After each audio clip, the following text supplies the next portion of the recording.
When I got Texas Instrument, I found that I was not ready for corporate America. Why? I was stupid. When I got there, I was excited to be amongst the top talent in America. It was more exciting to go there and show that I, as a black man, am intelligent too. On the pathway to greatness, I made my choices very clear. I didn't get distracted by looking for money early when I was in school. I was looking for sustenance. When I was working in the bank, making serious money at the time, what I thought was serious, I was still hustling like a bastard, even though I was not hungry. I was not greedy, but I was not contented.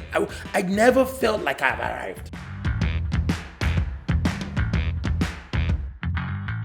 Hello guys, welcome to another episode of the Miniemoney show. I think I've lost count of the number of episodes we've shot, but that's fine. It's progress. Today is going to be really, really explosive. I have to say this to get you guys prepared because I literally have an animal in the studio. Don't worry. When we start this session, you will understand what I mean. This person that is in the studio with me also named himself after An animal.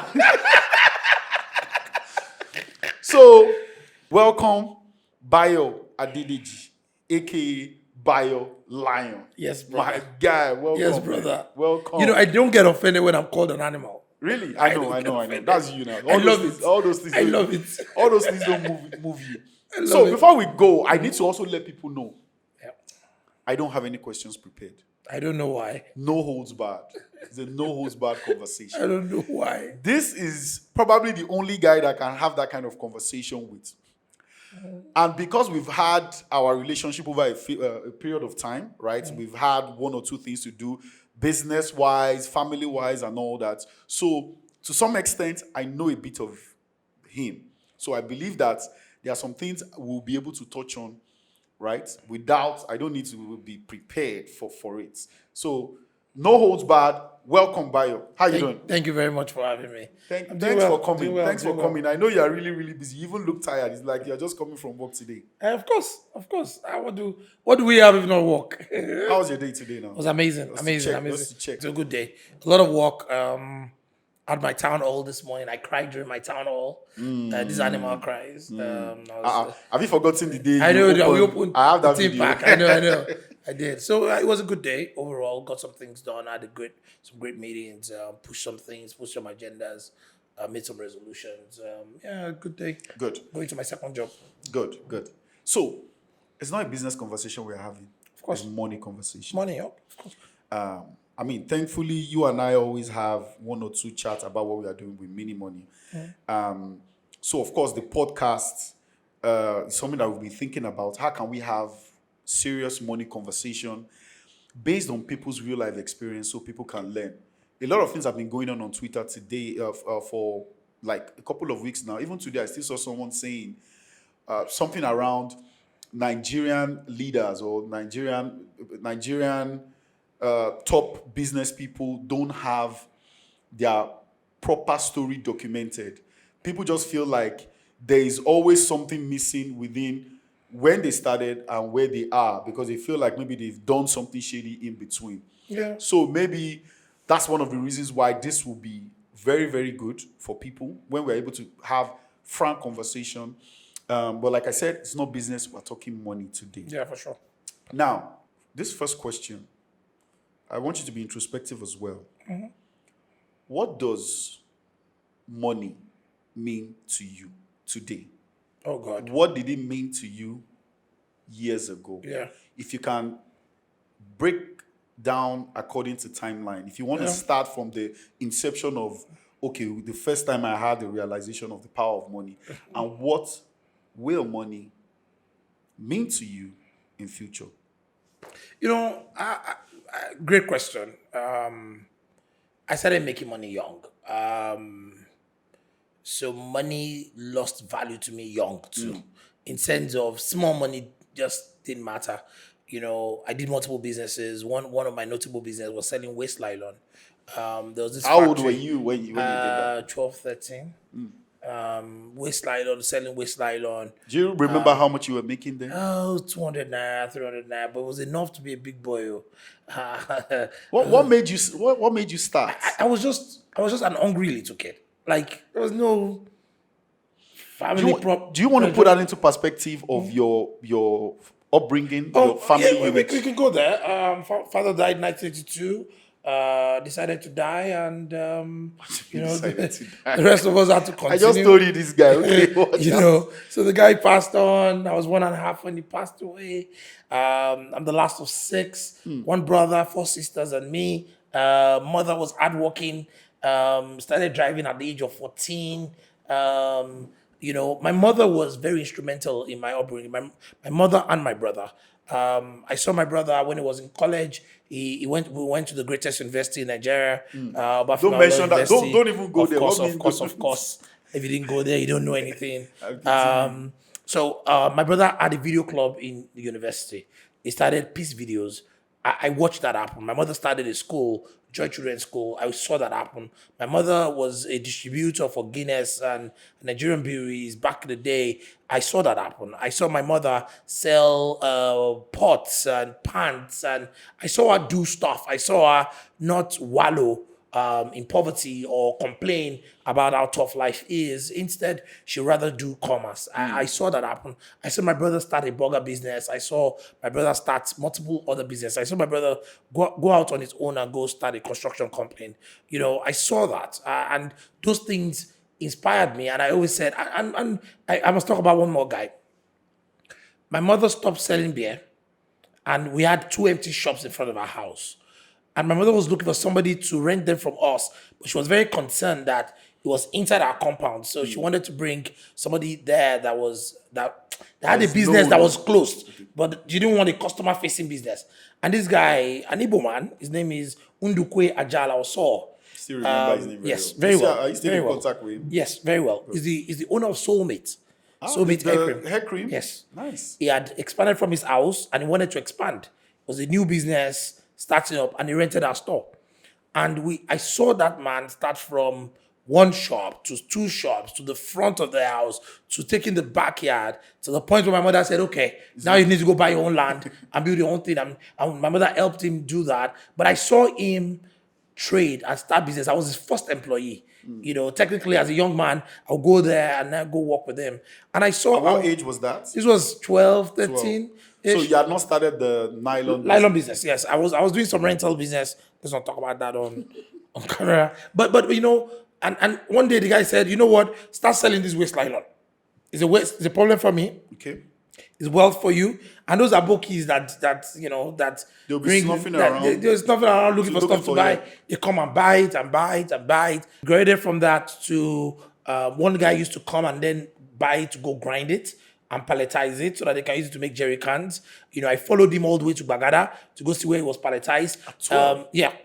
That was like 14, 15. I remember that ND, we call the man ND, Ondukwe, Mr. Oso, introduced me to another factory in Isolo, Apple Cosmetics. So I was going to the same brand of business. So it was not Emily Millionaire. It was introducing me to all his friends to say, within the same industry. Go take nylon from them. So I had a huge storage. It got to a point where I had a store that I stored my nylon. I was not even 18 yet. Right? I did this till I left university. And it was a business. It was just, you buy waste nylon, you bring it back, and then you sell it to the end user or to the guy that was going to palletize it and use it. And because of that, money was now not the motivating factor for life. Yeah. Don't get me wrong, I knew what money can do.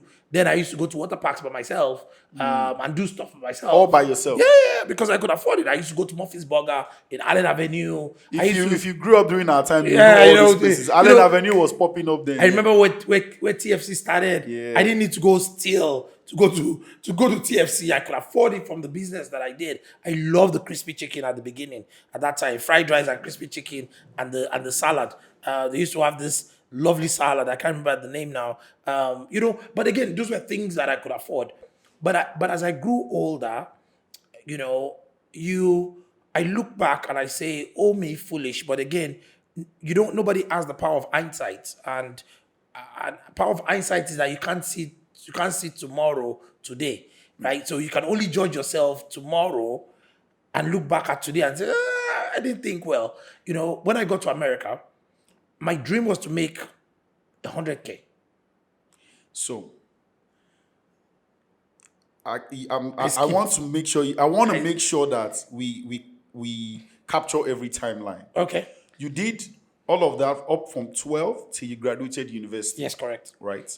So we will say what you said, because my question was or is, what does money mean to you today? And what did it mean to you before?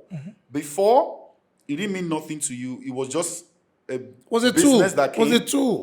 Was a tool to enjoy life. Was a tool to live well. Was a tool. I didn't necessarily go buy clothes. My parents were buying me clothes anyway. They were buying me stuff. I never had desires for material things. I think that's something that I still sometimes struggle with. I guys today. It was because you weren't lacking anything. Maybe you Yes, had the money. I wasn't, but I wasn't wearing the best designer clothes. I was just comfortable in t-shirt and jeans and a nice shirt. I was fine. Maybe not, but but I was always looking forward. When I worked in the bank. Okay, so you want me to go timeline to timeline? Yes, but what kept you going? First of all, what kept you going for that long? From you were 12, because now definitely your majority of your customers were in Lagos. You had to go to university in Ife, but you were still running the business. They used to stockpile the nylon till I come back home. They used to stockpile it in the store. That's why I had a store. They used to stockpile it in the store till I got back home. How does the logistics work? They come and drop it? Or Yes, actually, Andy was so nice to me, and I always say that he's one of the men that shaped me, because he gave me a lot of principle. I tell people there's Igbo in my blood. It's Andy from Item, in Abia State that gave me that motivation. He would send his driver to bring the nylon over.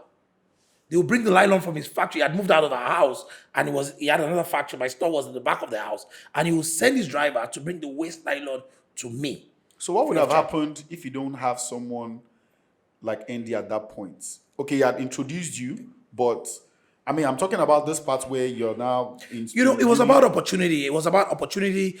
There was accountability too, because sometimes you call me, I tell him to give me an account of how much I made and how I spent the money. There was accountability happening with him.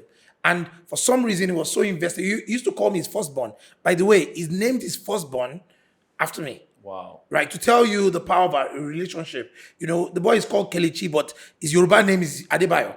Again, there was a relationship that was super strong, and that was formed by him just seeing me, the ability, the tenacity that I had. By the way, some of those things we're not born with. We got them when we got here, and it was the choice that we made along the way. And one thing I can tell you right now is tenacity, man.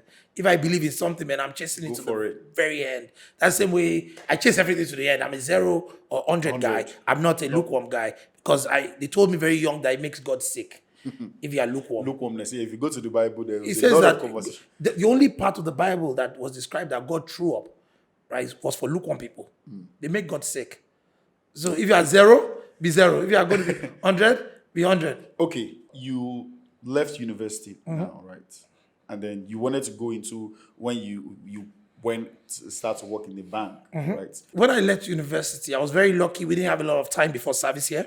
So it was like, if I was on strike forever. So when we finally graduated 6.5 years later, I was posted to Kano. And what did you study, by the way? I studied demography and social statistics. Not a very great course. But I graduated with a 2.2. So because I was not very smart.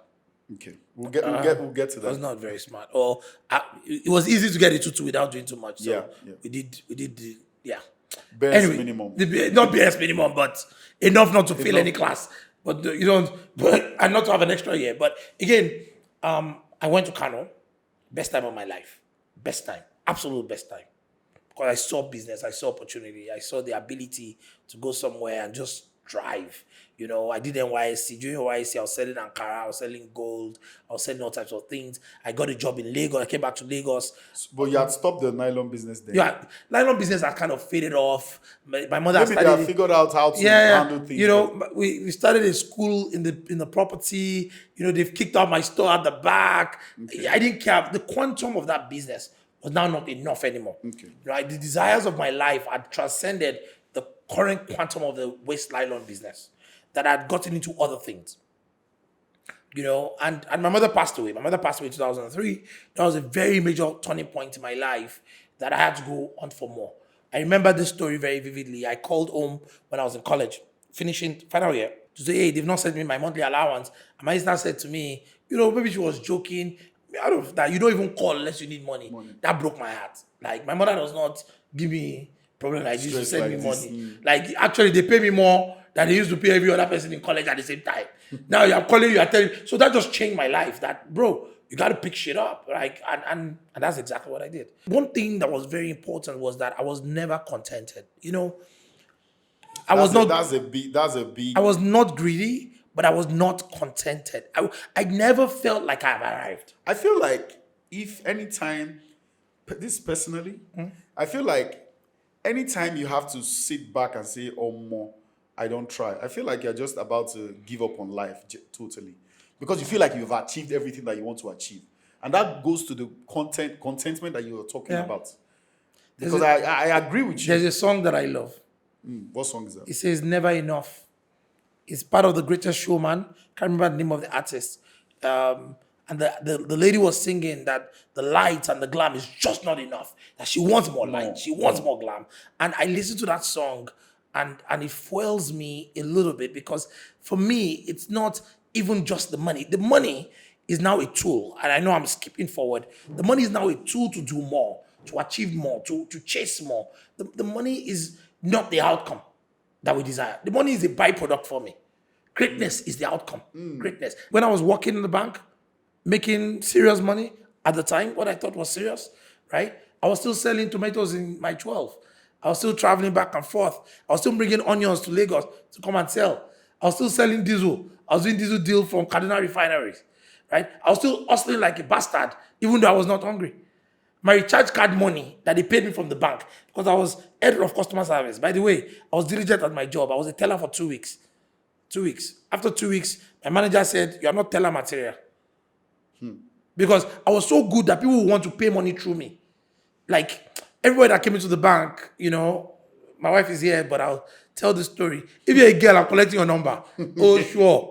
Oh, sure. You get, I was personable. I was very personable. People love talking to me. People who deposit money and forget their passbook. For every Gen Z that's listening to this, there was a time in this life that we had passbooks that we had to record deposit into. But people who come to the bank, I was very personable. I was very nice. People who queue up to line up in front of me to pay through me, while other guys had no customer. They said, don't worry, we'll wait for that man. We like him. Like, there was a way I talked to customers. I was very passionate about it. I was never in a hurry. I think the biggest thing that I have, that I've always had in my life, was for every single thing I did, I do well. And I do my best to do it as best as I can and I can afford. And because of that, money followed. And I was not too eager on money. The same thing with the stories of my life. I had desires, don't get me wrong. I always set targets. When I moved to America after grad school, the goal was to make 100K. I thought 100K. Okay. Sweet. You still want to bring me back? Bayo. Yeah? No. You're a very passionate guy. Yeah. Passionate about everything you do, about yourself, everything. So you said so many things, and then people, if you don't pay attention properly, you miss the gems. You miss what the real message. Doesn't seem like my problem. I understand, but I'm going to take people back now. Now, I asked a question, and in everything that you said, you answered it, right? The question was, or is, what does money mean to you today? What did it mean to you years ago? And what will money mean to you? I'm sure we're still going to get there. You said something. I had to take my phone. I had to put it down. You said money is never the outcome. It's a byproduct. Yeah.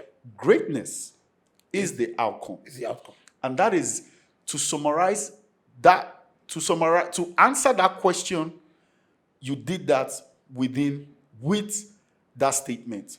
Because people quickly need to understand that there are some people in life, especially when you start to make money very, very early, money means something different. Don't get me wrong, it doesn't mean I wasn't poor. No, I'm not. No, but you were okay. No. There was a time in my life that I was really, really poor. There was a time that I bought a wiper blade, right? So that I can go under vending machines to pick up quarters. You know, when At what point in time is this? I was in America. Okay. I'm poor. We've not gotten to America. I'm poor. But in Nigeria, you are okay. But you see, I want to tell you the relativity that oftentimes we have to first find sustenance. You see, some of these things are great when we're talking about them, and we're talking about this, and we're like, greatness is the outcome. Bro, if you are hungry, you can't find greatness. It will be passing beside you like this. Now, hunger you go to chase. The first thing is you must find sustenance. And I always don't like the laws of false equivalence of us giving aspire to perspire. I like to always bring it back and say, first. But in your case, it's not. But go get a job. Go get a job. Go get a job first and feed yourself and your family first before we start chasing this greatness. Don't get me wrong, because an hungry man can't. People don't even know what greatness means to them. You find it along the way. So you cannot, and an hungry man cannot chase greatness. You first want to feed yourself. And I always say, like, the first 1 million naira that an hungry man finds is going to a restaurant. Is going to a buka. He's going to find food first. And it will not start the thinking process until it cures the hunger of the belly. And for anyone listening that is going to listen to what we're talking about, we should first level set that this conversation transcends that. You know, I wasn't looking for money to pay my house rent. I was lucky enough to always find a way to kind of get by, because I remember one year, and my wife is here, that we woke up early in the year, and my wife said, what's your goal this year? I said, no, I don't want you to go there yet. Why? No. You're bringing me back. Yes. Okay. Now you are in America. Okay. Yeah. Now you are in America. Yeah. We've gone from your nylon business to everything that you did in between, from in Kano and all that, to I want to believe that your first like real 9-to-5 job is the banking job. Yeah. Which you already mentioned how you were in the first 2 weeks, how you distinguished yourself. Now, a new, different culture, different country, different drive, different goal. What is it like now? First and foremost, I said I was not going to do security in America. Okay. Let's start from there. Before you left Nigeria, you were working in a bank. You were a graduate. Yes. And then you left by what part? Was it you went to do your I went to do a master's. I went to an MBA. I went to do MBA finance. Actually. So the MBA... Let's start from the beginning. Okay. I went there to do MBA marketing. Okay. That's where money comes in. I now took they said that I had CV. We had to convert CV to resume. To resume. Okay. You know, we will write it about address, your local government. So it's a different society now. They say, this is not CV, this is not resume. Take your resume to the career center and somebody will help you there. It was not the days of Google, it was the days of ask.com. Ask.com. Yeah. That was the prominent website. I didn't even have a laptop. I was borrowing from Kemi. This girl that I was staying with called Kemi was the one borrowing me a laptop. So when I got there, the career center woman, I said, let's help me shape. And I asked her that, so what's the desired salary for marketing graduates? She said, $60,000 to $70,000. I said, okay. And what about MBA supply chain? She said, supply chain at times is an upcoming field that, the salaries are ranging from the same range with marketing at that time. And I said, okay. What about finance? She said, the finance guys actually make a little bit more, they make between 90 and 120. I said, finance here, go. Even finance here, go. So because again, I was going to go to school for 2 years.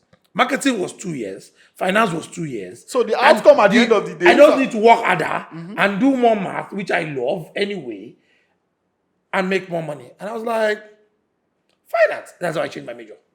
Finance. Actually, in year 1, you all do the same courses. It's year 2 that you start changing electives. I'm like, bro, finance, Lamache. Finance, because I didn't come all the way from Kano. Mi oni baba. Do you understand? I now luckily made it to America with $3,000 in my pocket. That's all the money I brought to America. I was going to ask you, so how were you able to fund? ND gave me money. I went to ND, I'm begging for money. ND gave me money. My brother gave me money. I had some savings from working in the bank, right? And all that money I brought together to come to America.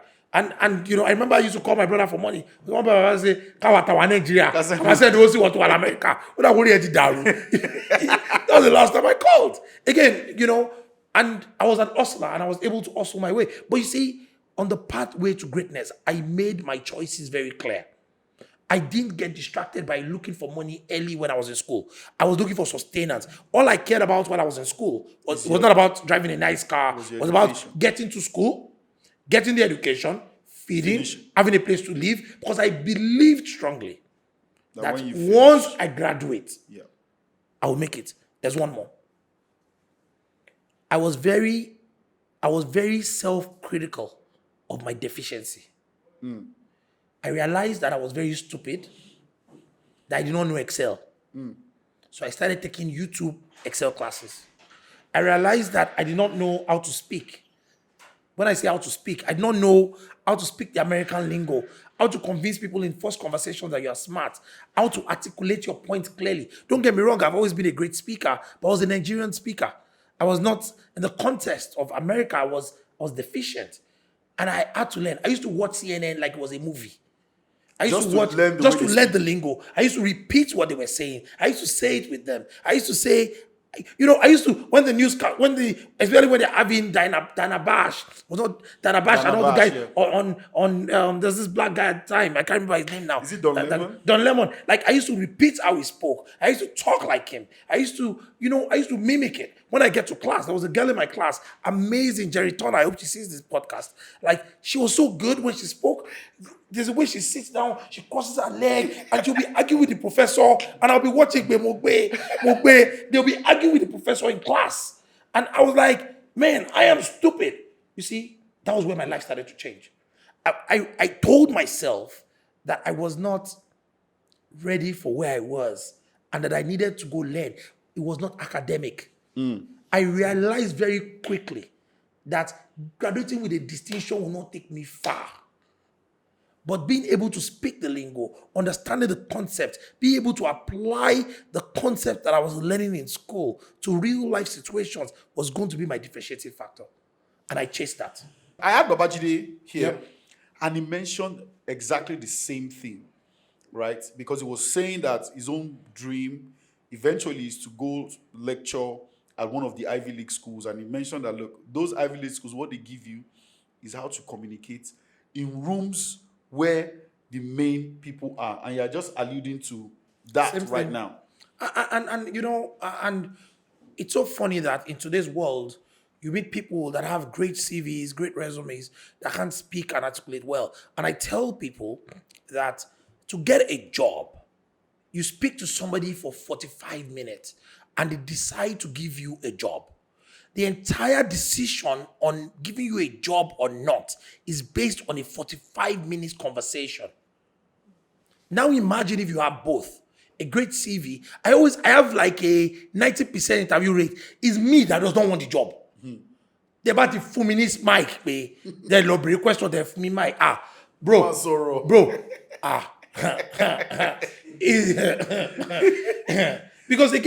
Because of course, and I'm now not spilling beans, right? It's not like I'm speaking things that when I get to the job I can't defend. That happens quite a bit. It happens in Nigeria too. Some guys can speak and they have no substance. Some guys that have substance they can't speak well. So it's like you're now confused because the guys that can speak well get the good jobs. The guys that have substance now have to struggle, but they don't speak even in the workplace. Look, for me, it was a combination of both. It's not like I had substance when I got to America. I had some. I had to go find the remaining substance that I was missing. I found it on YouTube. I tell people all the time, I learned 90% of the things that I know on YouTube. It was not from school. The 2 years I paid for was communication, being polished, knowing how to use the right words, knowing how to use buzzwords in conversation, and knowing how to get your point across. But the key thing was that they also taught me how to find answers. What that means is you come to me and be like, Bayo, let's start this business. And I'm like, I don't know anything about it. But you know what? Give me till tomorrow. And then tomorrow, I go start to find answers to, it's not the days of ChatGPT now that things are even easier than they used to be. There was no ChatGPT to ask a question. You start from Google. From Google, you find a video. I wanted to start a conflicts making business. Conflicts? I was like, why can't I make better conflicts than conflicts? conflicts, NASCO conflicts. NASCO conflicts. And I went out and researched it. I looked at the corn. I saw that I had to be backwardly integrated into the quality of the corn being produced. I started a charcoal business. I'm sure Kemi remembers the briquettes business. I started from YouTube. It was an idea that when I like to grill. And every time in America, when you want to grill, you buy charcoal briquettes, you put it in the thing, easy to light. It's not the charcoal that you be funny, yeah. And I was like, let's start a business. I produced it. I bought the grinder. I learned it from YouTube. All right. Bayo, something is consistent that I'm seeing, especially in some of the conversation that I have had, that life is in waves, just like this. Wave Beach, Lagos.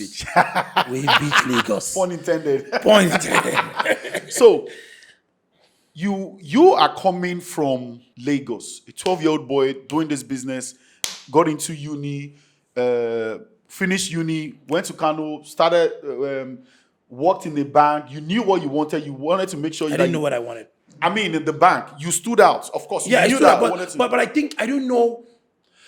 What I mean by what you wanted was not the outcome. It was the inputs that you wanted to do. I didn't even know the desired outcome that I knew. I didn't know that I was an animal. Mm-hmm. I discovered that a couple of years later. Mm-hmm. But what I knew then was what my mother told me.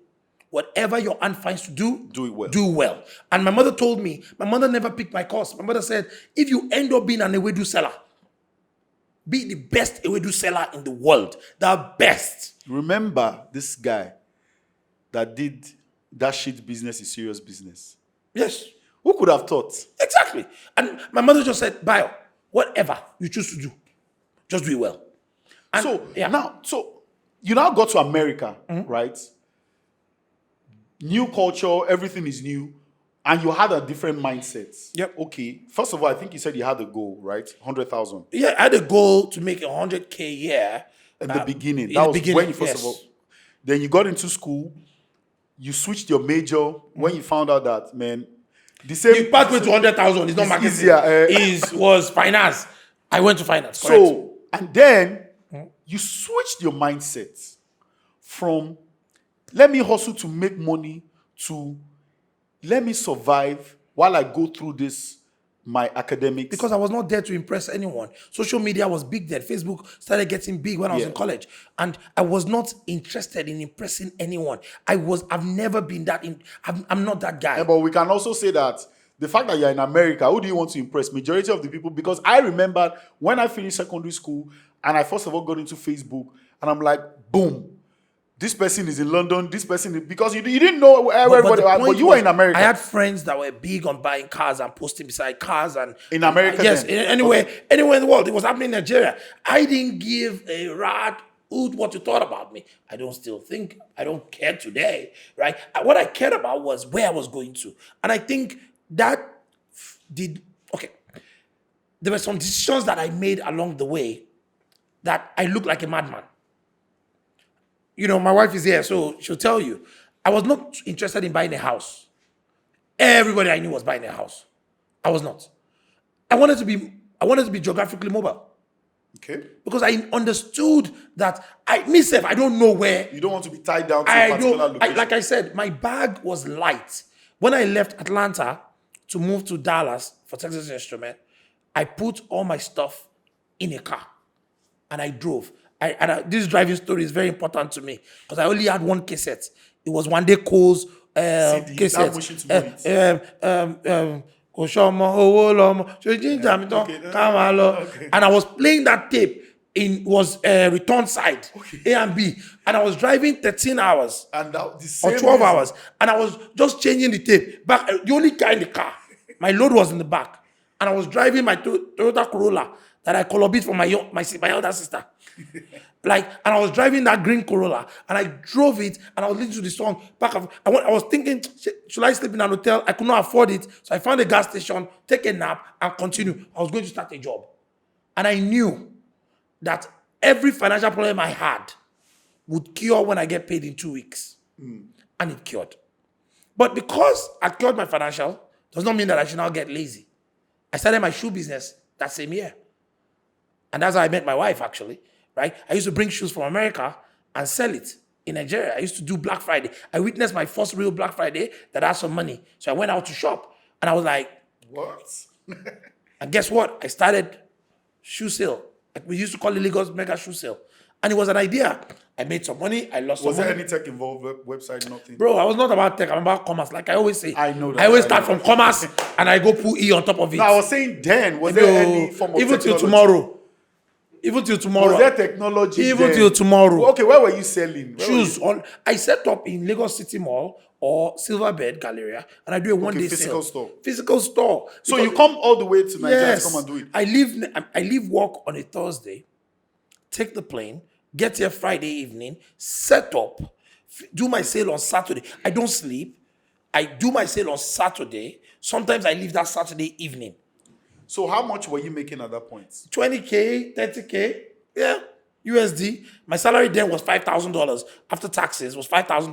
But that was not your first job in America, right? That was my first job Okay. in corporate America. Okay. Right? I was making good. $5,000 was enough. My rent was $800. My total bill was like 2K. I had a brand new Camry because I had a desire again. I said, when I start making money, I want to buy a Camry that year. People said, what do you mean? When I went to the dealership, I said, I want a Camry this year.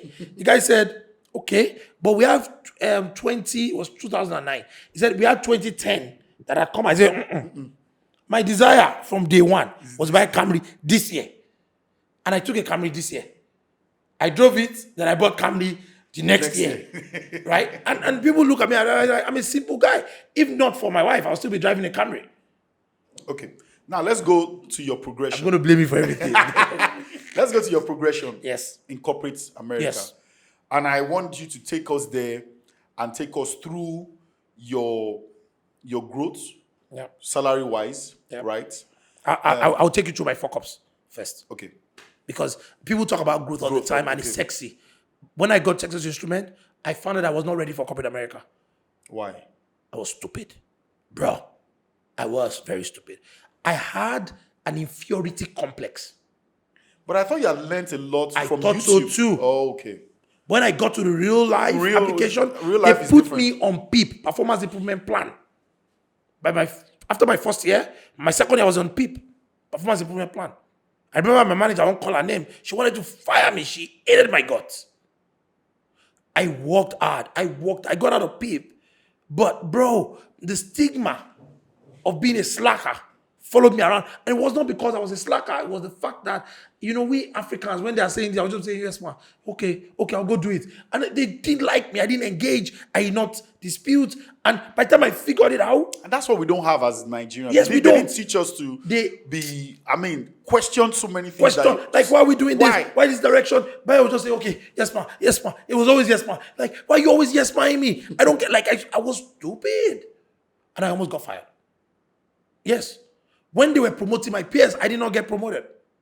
Somebody took me to lunch, Brett Leach, and he took me to lunch and he said to me, and I will never forget that word. He said, it was the one that hired me. My irony was very funny because I'd mastered interviewing, so I was so good that you would always hire me. And when he met me, he said, I like you. When I got there, I was struggling. I went to have lunch with him, and he told me something that stuck with me. He said, you are the dumbest, smartest person I know.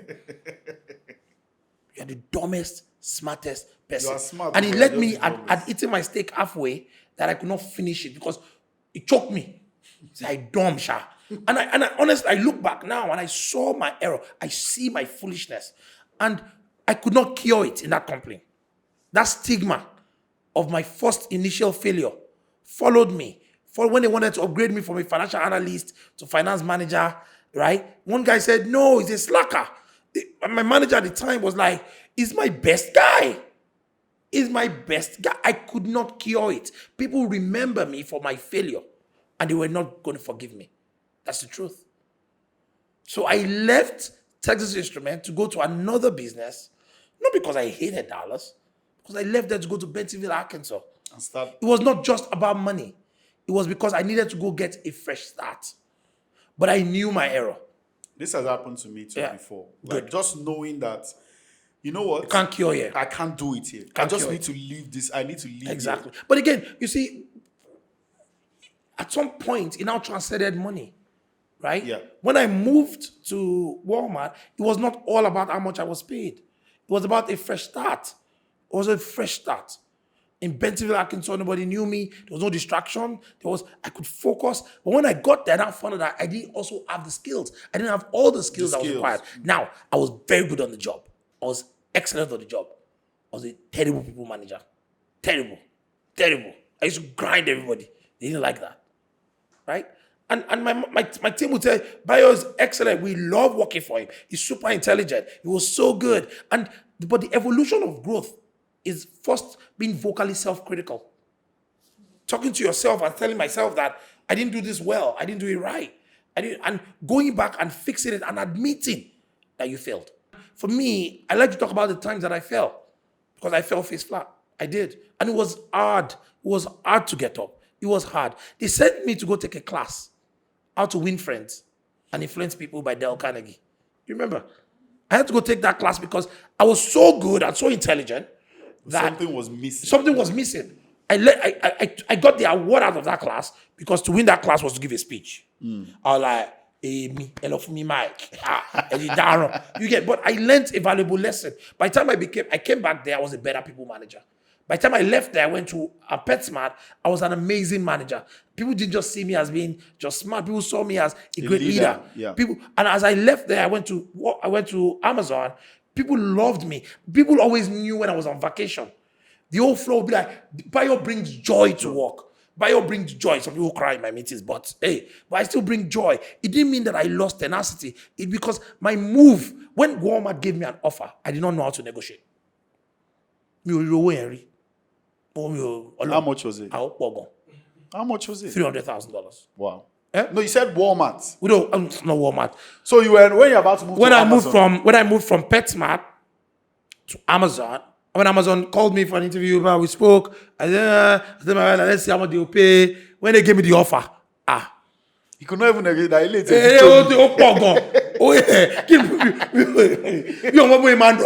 like it was not about, people say money. Because for me, I'm not, my wife loves designers. She's the expensive part of the family. But she had a job. Do you get what I'm saying? Like, she has a job. Me, you give me a grill outside, you buy me some chicken, buy me charcoal, I'll be grilling. Life is easy. Okay, maybe we're going out, we can do some damage when we go out. But again, you can't go out every day. But it was not money. When I got there, I was excited to be amongst the top talent in America. It was more exciting to me than the money I was paid. It was more exciting to go there and show that I, as a black man, am intelligent too. So it was not about money. But money was a vehicle. We had Dundu Nation at the time. We had gotten out of the shoe business. We're selling Friday Arm in Lagos. That means I was making a loss. We're funding it and expanding. So you did the shoe business for how many years? I did it for 6 years. Your story is less about money, right? And more about the personal growth. Don't get me wrong. I was making dough. Definitely. 300K. Yeah, we know. Even in today's world, but again, it was not about just chasing money and clout. It was about having a desire that was bigger than my tummy, having a desire to make food that my tummy cannot consume, having a desire to do things that my fathers have not done, that my grandfathers have not done, to do things by not even measuring my yardstick by them, by doing things that made sense for me. I did not buy a house till last year. 2 years ago. But I mean, Kemi, he told me something that you're on the road, that you're about to close out your own street. Yes, that's the goal. He said that's the goal. That's the goal. I want to rename a street in America in my father's name, Adedeji. Yeah. And when you go to Google, 400 something, Adedeji Lane. Correct. Yes. So why did you leave Amazon if the pay was so great? What happened? Because I was not driven by money. I saw a bigger challenge. And it was in Lagos. I was like, hell yeah. My wife said I was mad. Like, I remember we fought. Bro, my wife was like, you must be a madman. Because I was on the trajectory of promotion. Like, everybody loved Bayo. But Bayo was doing well. But I felt like I had more. It's like a light, right? It will always shine. And I always tell people that, are you a star that is looking for a rock so that you can become a rock star? Or are you a star that is looking for more light that wants to go stand beside Lord. I was looking for rock. I was looking for problems. I was built for problems. I am built for problems. The reason why I'm alive, the reason why I enjoy what I do is because I thrive in crisis. I do well when there's a problem to be fixed. When everybody runs away, I'm like that fireman that runs into the fire because I believe that's where greatness is. Greatness is not when I go stand beside other lights and shine with them. Greatness is running into darkness, the place that nobody else wants to enter. I know I talk like a pastor too. Let's come back to the money. You moved Amazon and then you came to Lagos. I did. WakaNow. By the way, let me tell you a story about how I came. I got a call on LinkedIn. I got a message on LinkedIn.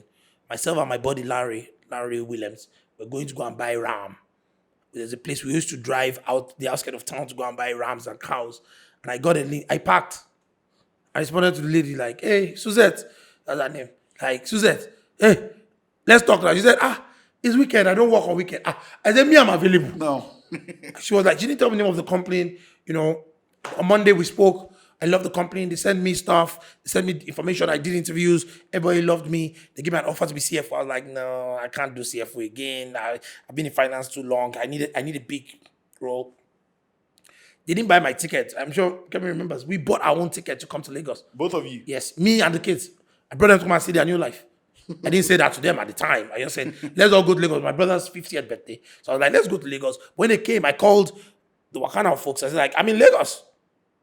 Went to their office. The guy said, okay, what title do you want? I said, let's do Chief Transformation Officer. Let me transform this place. And then I started changing my own title. Right? And the rest is history and it's public information. But I was happy to join a business that was struggling, that needed me, that needed all my skill set. That's what I thought. WakaNow is the hardest job I've ever done. Hardest, by all means. Because every time I think I've figured it out, I have a new set of problems. And those new set of problems, you know, when I think I've figured it out, I get bored. I'm like, oh, we're cruising, we're growing, 60%, this. The valuation happens, bah! I have a headwind of 50% again or 60%.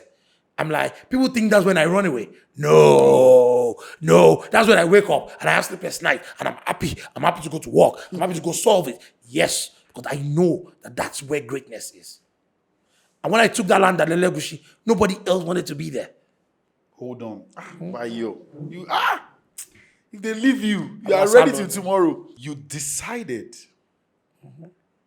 to move to Lagos to take the role that you were offered. By the way, I think I'd already told you, yes, WakaNow was a serious mess before you took it over because I actually experienced one of no, it had. Sorry, I have to correct that. Okay. WakaNow was a great business before I joined.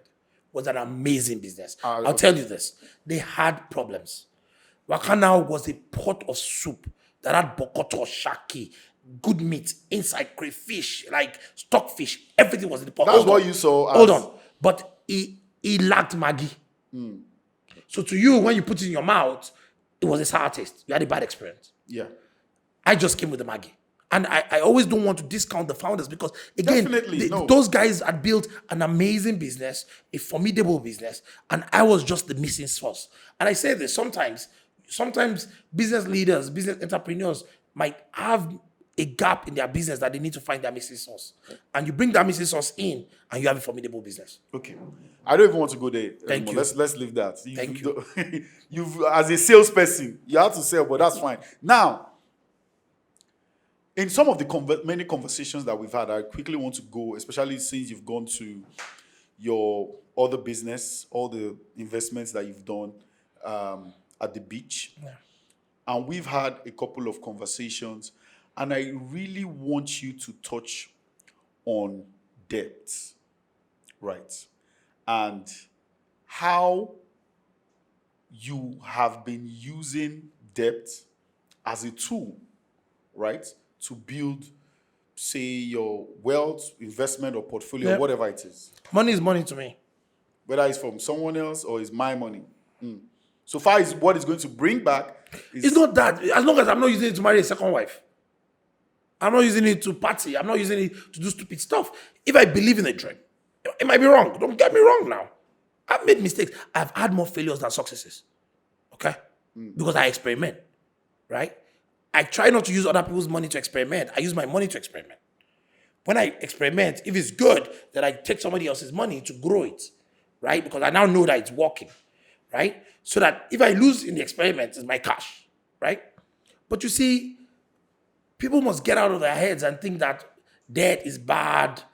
I don't think that. Debt is a great asset. Again, you must be sensible and not go take loans from loan sharks, and you cannot borrow short-term money for long-term projects. You must make sure that you're right-sizing your debt. If you're doing a long-term project, you're borrowing long-term loans, you're taking loans that make sense.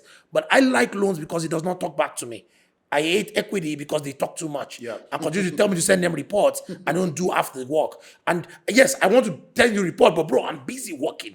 Come see it. Come help me, right? And that's why I'm always hesitant for equity in today's world, because some people just think because they have money, they put in money, and it's the ones that put in the small money that give you the most problem, right? I destroy tiny money.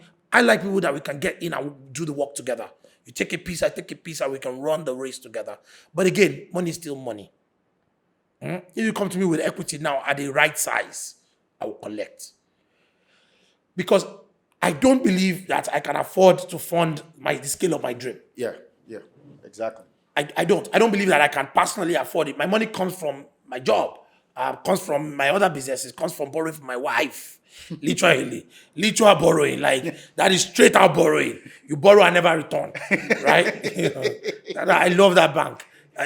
Bank, they have no better than Islamic bank. They don't have a collection department. They have no recovery. All they will do is just you talk, you collect the abuse, but your money is spent, right? But again, you invest the money into things that you believe in, and you watch it. But you see, I am also not hands off. When people give me money, debt or otherwise, it's very funny. When they come to site to come and check, I am always there. The guy will be like, bro, it is 1 a.m. in the morning. No, I say, yeah, we are casting. Because I am there. Literally. It's like magic. Because I am not driven by the motivation of my belly. I am driven by the motivation of my heart. And I always tell people that when you fall in love with someone, think about the extent you can go for love. That's the same way the extent I can go for a dream I believe in. Are you talking to someone else in the room? No, I'm not. But I'm passing a subtle message. I get Right, but like on a more serious note, when you truly love somebody, think about the extent you've gone. Think about all the foolish things you've done for love. We all have. Right, that's the same way I think about business. Is that once my heart, it takes a while for my heart. I'll talk about it. My heart has not gotten into it. Everybody, I'll be like, I'm thinking of doing this. I'm going to do it like this. I'm going to do it like this. I'm trying to convince myself. I'm still romantic. I'm toasting myself. Right. Once my heart commits, bro, it's go time. Go time. And when I go, right, I'm also not very foolish. When I see that there's no love on the other end, that means there's no money. There is no money. I see that this is the path to death. Bro, no matter the investment. I opened a club in VI, 200 million spent. What's that place? Athena, yeah. Musa. I saw that he wasn't going to make money. I stopped going. My wife was in town. I was like, Bayo, let's go. I was like, I'm not going. 3 months in, I just saw that it wasn't that it wasn't doing well. I had some other underlying problems that could not let me be great there. Guess what? I left. I was not afraid to walk away. And I live with a biblical scripture. And this story is very important to me that I like to share when it comes to money and it comes to opportunity. I don't see things from the same lens a lot of people do, so my analogy is always a little out of sight. There's a story in the Bible where God told Peter to cast his net. And Peter, he could not catch fish all night. Yeah. And he was on the boat sad. And then Jesus came and said, cast your net. And he said, put it here. And he cast his net and he caught fish that the net started to break. And then when he put the fish in the boat, his boat almost capsized. And I said that what if he was inside a ship? What if instead of using a net, a twine net, he was using a metal trawler? He had a trawler. What if he had 20 nets? Or 20 trawlers. The blessing that God gave him was unlimited. He did not have the tool to capture the blessing. And that's what I worry about. Is that when that time comes, when God blows to say, make I wear jersey, do I have my boots? And Am I not too fat to run on the field? Am I ready to go and play that soccer that God has called me to? Am I ready? Do I have the capacity to collect that money that God wants to give me? Because I believe that at every point in my life, God calls an opportunity. I've always been ready for that opportunity. Always ready to take advantage of it. Now, God blew my whistle a couple of weeks ago, right? What else? I blew it. He blew it. He blew it. When Wave Beach became the only beach in Lagos. Oh, yeah. That's a lot of blow. I didn't do it. I didn't do anything. But now, am I ready for it? Am I ready for the boom? Am I ready for the opportunity? Do I have the team? Do I have the quantum? Do I have the scale? Do I have the ability to capture? Because that's what a lot of people don't have. You give them opportunity and they squander it because they don't have the capacity and they've not built the capacity to collect. They always worry about money and don't build capacity for the money. Then the money comes and then it makes them fail. Because I say to you, there's more money in this world than we know. Definitely. You need to give your life to Christ too. You know, you are an emotional guy. You know how to use your emotions to really drive your message, which is absolutely great. I believe a lot of your was one of the things a lot of your employees will be enjoying, because after that we're supposed to close, but I really, really want to hear one or two other things from you, because I want it to be very, very practical, right? Now, you've talked a lot about all the businesses or the business they are currently doing, right? How much, first of all, in numbers, if you can remember, have you invested Oh in God. all your businesses? Oh God. Over what period of time? God. How much debt, God. like, have you also accessed over this period of time? Okay. And if you will weigh both, like, at what equilibrium points or what side of the scale do you think you are on? Personally, I've invested all my money.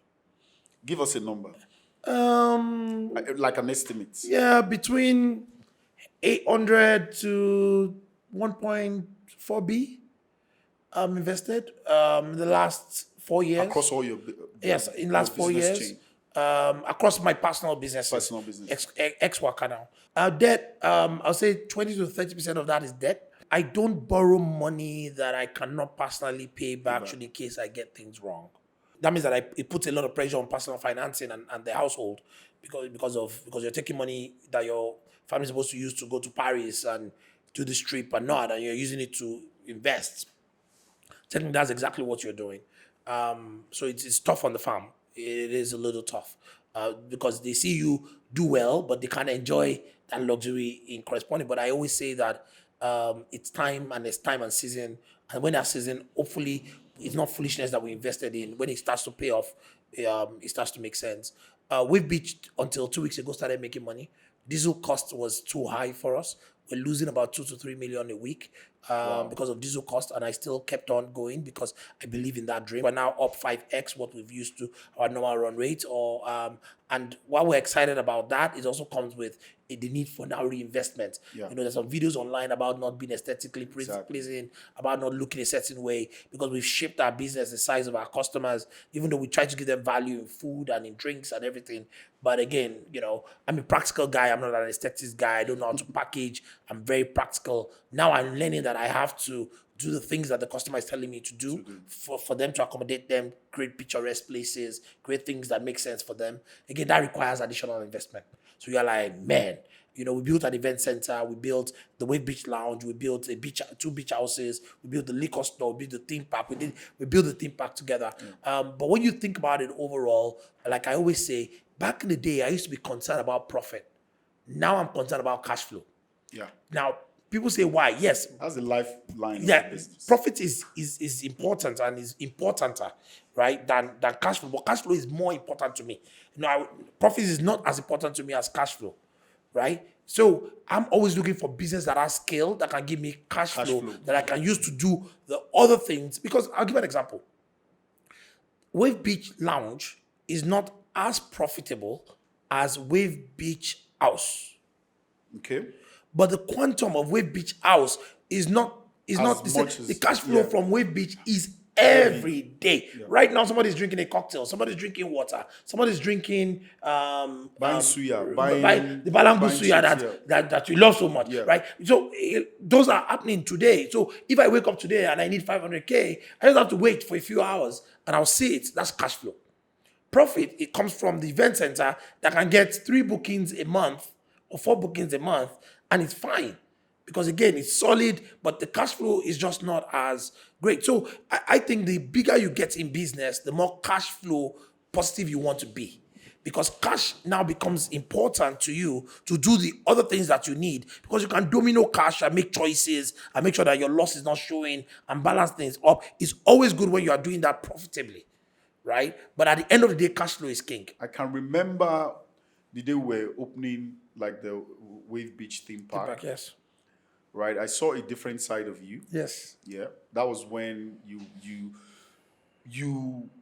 I mean, if anybody that is close to you, I'm very very opportune and be privileged to be close to you, because anybody that is looking at you from the outside will just see like a total beast. Or I just see someone that is very driven. We're doing this and this is what we're doing.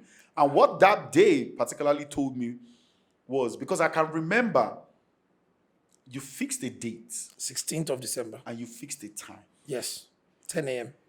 And I think few days before that time, I was like, I think 16th, was it a Friday or something? I don't know what day was. I can't remember the day. So I'm like, why can't we just move? He said, no, that you do, that's the day. I was like, okay, fine. And we continued to do what we were doing. But it became so real to me on that very day. Almost 10, I think it was like 5 minutes to 10, you said everybody should get out. The place was not fully done. People were still working. You said everybody out, everybody out, everybody out. You sent everybody out. And then we stood in front of the Wave Beach theme park. And then as you were giving your speech, you were crying. And then you just said, the Wave Beach theme park is open. Yes. Everybody go back to business. Yep. What that showed me is that in that lion, in you, there are several people, maybe one person, right, that is heavily and solidly behind you. And that tells me that, I mean, I've been there when you speak to, when you're talking to your wife before, and sometimes you talk about, and I can see some of the dynamics of your relationship. That tells me something. But what is the role, right, that a woman or your woman has played in all this craziness and all these ups and downs and all these things that life has thrown at you? I got a little emotional while you were talking, I know. because I had a flashback of that moment. So I think it's critical that we talk about it. My name is Bayo Lion. There is a Bayo, there's a Lion. And I always say that Bayo is a soft, kind-hearted man. Lion is not nice. Lion just wants to get it done. He's on a quest and he wants to get stuff done. But there's a human behind us. There's a human underneath our layers. When you take off the mask, the lion mask that we wear, there's still humanity behind it. And my own personal humanity shines through. When I'm chasing, you won't see it. When I remember that I took possession of the land December 2nd. I missed my wife's birthday that year to be in Lagos to do it. And, I took possession December 2nd. And I said, in 2 weeks, I would open a theme park in December. And I fixed the date and time. People say it's madness. I say, no. It is animalistic. It's a quest. We walk backward. We don't walk forward. We walk backward. We set a target and then we walk from there back. It's madness. I was on site every single day. They have videos of me sleeping like pastor. And I was working WakaNow. I was working WakaNow. I'll run there in the morning. I'll run back to work. I'll do my job. I'll get it done. I think I took like 4 days off when I saw that it was too much, right? And I was there. I pushed my body. I did not sleep. And 2 days later, my family was going to come in, or 3 days later, they were going to come in. So I had to get the house ready, get everything ready. So, but you see, it's a quest. It's a desire of the heart. And I open even when I know it's not ready. It's not fully ready. When I know that we've met safety standards, we want to paint this place, we'll continue to do it, but I make sure that we open. It's my go scrappy strategy. You go scrappy, you get it done, and you open. I had somebody, when I was open with the first business 4 years ago, told me, Bayo, you need to slow down. That was the last time I spoke to her. Literally. Because I told her that we're on a journey and we don't have time. The role of my wife is super important here because, let's be honest, when you're really chasing, you have no balance. You see, this work-life balance myth is a lie. For people like us that are built like I am, we sacrifice a lot more than we talk about. And you need a partner that can help you cover those gaps. Like, sometimes it's not even just work support. It might not be work support, but you might not need work support. I can tell you right now, in everything I'm wearing right now, the only thing that my wife did not buy is my jeans. But I buy my own jeans from Lucky Brands myself. But my wife makes sure that, because if it left to me, I'll wear a brown shoe. And I'll wear the exact same shirt. The exact same. I am comfortable wearing actually, I'm comfortable. I used to buy the same shirt, the same color, 10 of them. My wife added flavor to my life. And I cannot dispute that. Like, there are a lot of things. I've never been in a Gucci store to go buy a Gucci shoe in God knows when. But I always get one. Birthday, gift, because she said, you look good in them, right? And that's a partner. The support, the emotional support, even with the farm, with the kids, making sure that they are fine, making sure that she advocates for them, making sure that, because you come in, and then you go. You need that steady hand that manages the farm and make sure that the family is doing well, make sure that everything is going well. And that's who she is for me. For me personally, she's also my calming factor. Oh God, I can be mad every day. Like, literally, I can be an animal every day. I'm comfortable just being driven and running every day. You will die. You will die. Literally, you will. But I won't accept when I'm in that animal mode. I'll be like, no, we're going, and I'll keep going. Sometimes you need that calming factor to kind of just come in and be like, okay, dude. And she called me today. She was like, what are you doing? I said, I'm going to this podcast after work. She was like, bro, you close and come home. You come home. That's what men do. You come home. And I'm like, normally, when they're not around, I don't get home till my sister is with me. She's staying with me for a little bit. And she said that we are housemates. Because she sees me maybe twice a week in the same house. But by the time I come home, she'll sleep. Sometime before she wakes up, I'm gone. Like, and she's like, I know where you are. Your office is there. Your beach is there. But now that they are home, I've been home twice today. 2 times. I'm like, calming factor. And sometimes in life, you need it. And it comes with respect. It comes with joy. And nobody celebrates you more than your spouse when you have a good one. Shout out to Kemi and all amazing. And that's why we built the beach house. I named it Doshima, by the way, yeah. after my wife. So I can get some credit. I need some brownie points. Go. Shout out Kemi. So as we round up now, I just wanted you to now quickly just tell us what money will mean to you in the future. Yeah. Number one, money is a tool. And in the future, money is a tool to make social change. Money is a tool to make incremental change. And I'll give you perfect examples.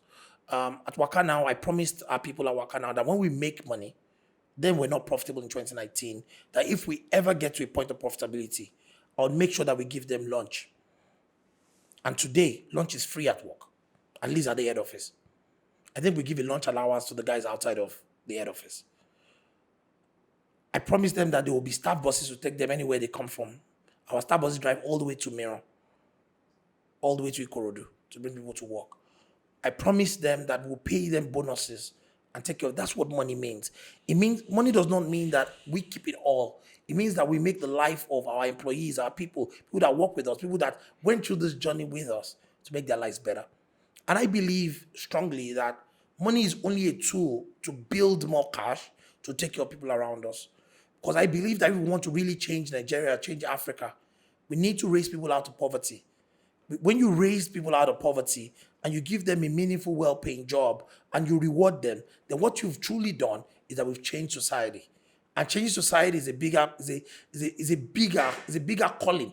That's true greatness. Where we can impact the life of a fellow man, a fellow woman, and we can make their lives better, where we can give to society, where we can then influence policies that affect the lives of the common man, where we can create things. It's not about creating charity, it's about creating wealth together.